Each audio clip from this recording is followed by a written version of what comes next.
Assalamualaikum warahmatullahi wabarakatuh. Marilah kita ucapkan puji dan rasa syukur kita kehadirat Allah Subhanahu wa Ta'ala yang telah memberikan rahmat dan karunia-Nya kepada kita semua. Sebelumnya saya ingin mengucapkan terima kasih kepada dosen pengampu mata kuliah apresiasi prosa fiksi bahasa Indonesia yang diampu oleh Bapak Dr. Hadi MPD yang telah mengisikan saya untuk mempresentasikan tentang unsur ekstrinsik cerpen. Yang pertama kita akan membahas tentang pengertian. Unsur ekstrinsik adalah faktor luar yang memengaruhi lahirnya suatu karya sastra, seperti latar belakang pengarang, sensitivitas, imajinasi, intelektual, dan pandangan hidup. Unsur-unsur ekstrinsik cerpen ada 5. Yang pertama yaitu pengarang. Pengarang mencakup latar belakang kehidupan, pengalaman, pendidikan, budaya, dan lingkungan sosial yang memengaruhi cara penulis menyampaikan cerita. Yang kedua yaitu sensitivitas. Sensitivitas adalah kepekaan pengarang terhadap kondisi sosial, psikologis, dan emosional masyarakat atau tokoh dalam cerita. Unsur yang ketiga yaitu imajinasi. Imajinasi adalah kemampuan pengarang menciptakan dunia fiksi, tokoh, dan peristiwa yang meski rekaan tetapi logis dan menyentuh baca.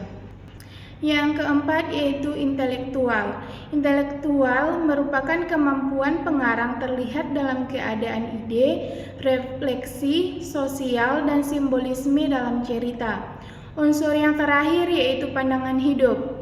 Pandangan hidup adalah nilai atau ideologi pengarang yang tampak dalam cerita seperti humanisme, religiusitas, nasionalisme, dan lain-lain.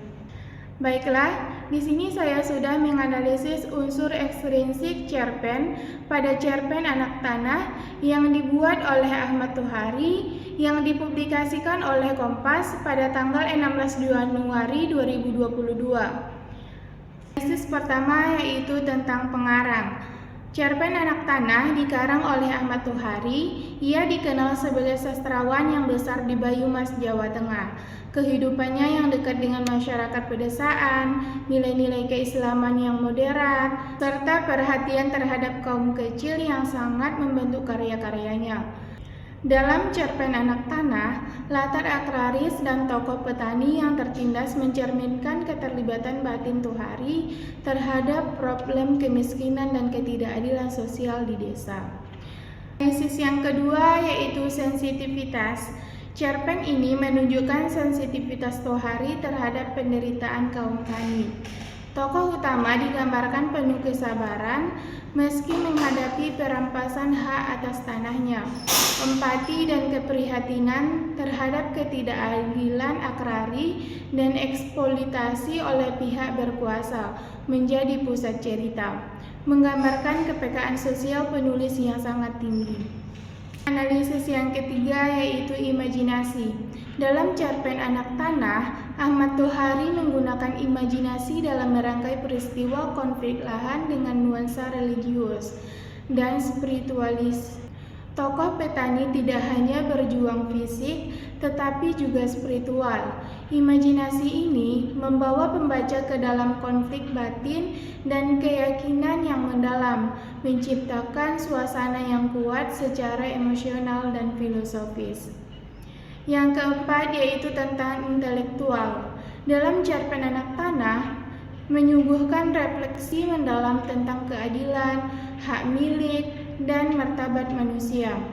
Tokoh dalam cerpen tidak hanya mewakili individu, tetapi sebagai simbol perjuangan rakyat kecil melawan sistem yang menindas. Ide-ide besar seperti hak atas tanah dan makna hidup sederhana diangkat secara halus namun kuat. Analisis yang terakhir yaitu tentang pandangan hidup. Ahmad Tohari memiliki pandangan hidup yang religius dan humanis. Ia percaya bahwa pentingnya keadilan, kejujuran, dan keberpihak pada kaum lemah. Cerpen ini mencerminkan pandangan tersebut bahwa setiap manusia Betapapun kecilnya memiliki hak dan harga diri yang harus dihormati. Baik, itulah tadi penjabaran tentang analisis unsur ekstrinsik pada cerpen Anak Tanah. Selanjutnya kesimpulan. Kesimpulannya adalah cerpen Anak Tanah merupakan cerminan kekuatan unsur ekstrinsik dalam karya sastra melalui sensitivitas sosial, imajinasi bernuansa spiritual, dan pandangan hidup yang religius humanistik. Ahmad Tohari menyuarakan keadilan dan kemanusiaan dari sudut pandang rakyat kecil. Baiklah, itulah tadi penjabaran tentang unsur ekstrinsik pada cerpen. Atas perhatiannya saya ucapkan terima kasih. Akhir kata, Assalamualaikum warahmatullahi wabarakatuh.